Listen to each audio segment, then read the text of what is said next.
Greetings, Benjamin J. from BENZTRAINZ with another in the series. I just uploaded a video on this motor. Just did a video on changing the brushes. And I'm going to put it on the track and see how it actually runs. So first thing I'm going to do is put a new light bulb in it. Now, as far as light bulbs go, this is what I use. I find these at Menards, so you can probably find them at Home Depot or Lowe's or probably any hardware store. 6-watt Westinghouse E10 base, direct replacement for the original bulbs, 2 of them for 99 cents. So these put out a white light rather than a yellow light, so they're actually much brighter than the original Marx bulb. They're slightly larger, but they work. I haven't had any problems using them. So I just want to put a bulb in this to make sure everything's working. So this was a completely dead motor. So let me pull the camera off the tripod, and we're going to take this around. I pulled the passenger train off just so I could use the rail.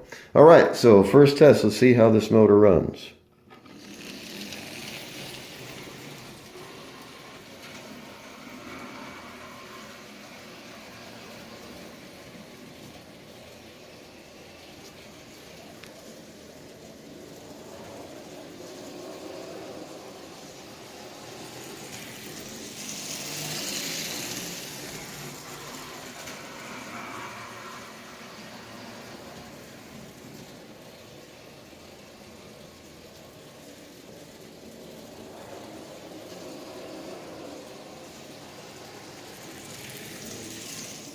So that runs really well.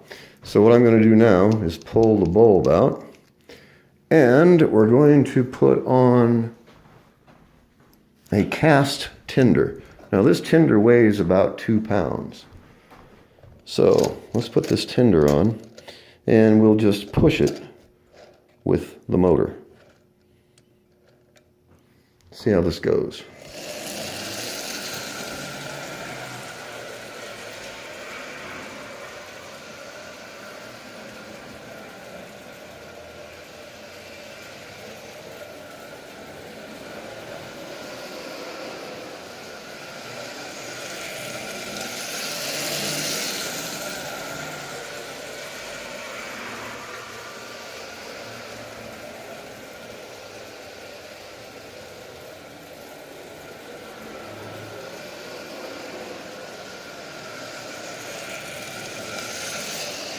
So a great way to test the motor. Like I said, this thing is quite heavy.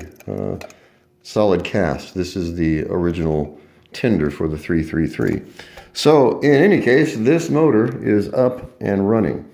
And so I think a grand total of $6 for this. Something like that. Bought it just for the parts. But once you find these, or once you discover how these things work, very few of them actually wind up as parts. There are some where a field coil has burned out or the armature is bad. Usually it's the bearings rather than the armature itself. But if I encounter one that I just can't find a practical way to fix it, I cannibalize it for parts, obviously. But most of these, all the engines that are advertised on eBay, does not run. If you apply power to it and it doesn't even buzz, it's the E unit, invariably, 99% of the time. All you have to do is this simple bypass. Run power to this side of the coil, run this side of the coil to the brushes, and these motors will run. This one hadn't run in decades. So I'll take it around one more time.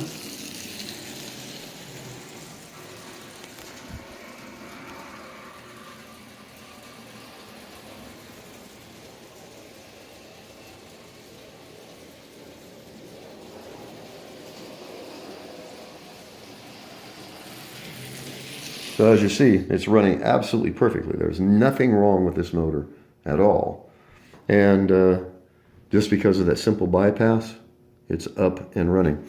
And a great way to test any motor after you've replaced the brushes is just to run it, to leave the shell off, run it around the track. That way you can make any adjustments you need to make without having to disassemble anything. It's up and running and ready to go.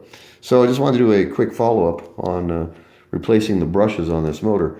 Don't overlook the junk. If it says it doesn't run, you can get it cheap, buy it. You can usually have these motors running in a matter of minutes. So as always, if you have any questions, feel free to drop me an email, BENZTRAINZ@gmail.com. And as always, thank you for watching.